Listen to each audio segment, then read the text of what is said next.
Man had only slept in for an extra 2 minutes, but when he woke up, it seemed like the world outside had gone crazy. He heard the blaring sound of air raid sirens and watched in shock as a military helicopter crashed directly into the building next door. Before he could process what was happening, a series of blood-curdling screams and roars erupted from the streets below. Confused, he rushed to the window to look down and saw the townspeople fleeing in panic.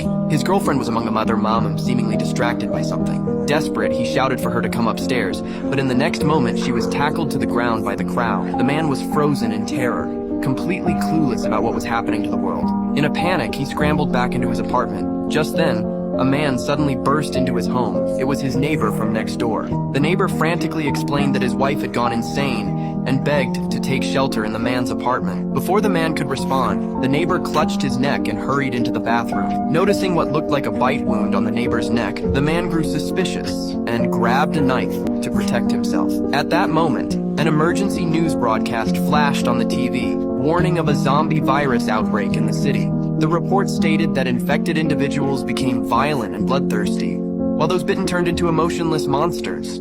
The neighbor, who had just come out of the bathroom, saw the news and insisted he was fine, but in the next second, his eyes began to bloodshot, and his body started showing signs of mutation. Fortunately, he hadn't completely lost his sanity yet. Faced with the man's knife, the neighbor, now terrified, reluctantly left the apartment. The man quickly slammed and locked the door behind him. Almost immediately, a horrifying scream echoed from outside. Peeking through the people, the man saw his neighbor being torn apart by zombies. Overwhelmed with fear, he collapsed to the floor. Realizing the outside world was now overrun by zombies, his first thought was of his parents. Thankfully, his dad sent him a message saying they were safe for now and urging him to stay indoors and not venture outside. It was then that the man realized his survival depended entirely on himself. To prevent the zombies from breaking in, he hurriedly pushed the refrigerator in front of the door and covered the windows with paper to avoid drawing attention. He even moved his bed to the living room so he could keep an eye on the door at all times. But one night, just as he was about to fall asleep, he heard a noise coming from the bathroom. A sense of dread washed over him. Grabbing a baseball bat, he cautiously approached the bathroom. To his utter shock, a zombie had crawled in through the ventilation shaft.